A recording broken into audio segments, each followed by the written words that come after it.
पंतप्रधान नरेंद्र मोदी यांच्या तामिळनाडू दौऱ्याचा आज दुसरा दिवस आहे।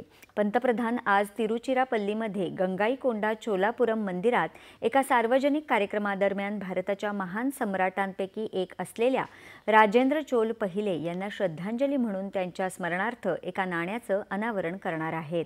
तसंच ते गंगाईकोंडा चोलापुरम मंदिरातील आदिथिरुवाथिर राई सार्वजनिक उत्सवामध्येही सहभागी होतील।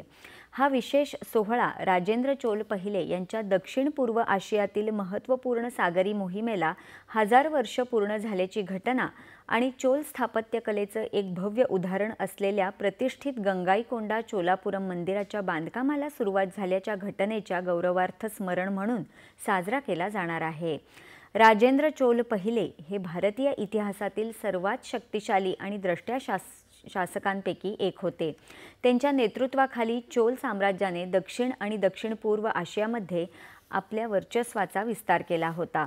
त्यांनी आपल्या विजयी मोहिमेनंतर गंगाईकोंडा चोलापुरम ही शाही राजधानी म्हणून स्थापित केली। त्यांनी येथे बांधलेले मंदिर 250 वर्षांहून अधिक काळ शैव भक्ती, भव्य वास्तुकला आणि प्रशासकीय कौशल्याचे प्रतीक राहिले आहे। अत्यंत नाजूक, बारीक कोरीव काम असलेली शिल्पकला, चोल कांस्य आणि प्राचीन शिलालेखांसाठी प्रसिद्ध असलेले हे मंदिर आज युनेस्कोच्या जागतिक वारसा स्थळांपैकी एक स्थळ आहे।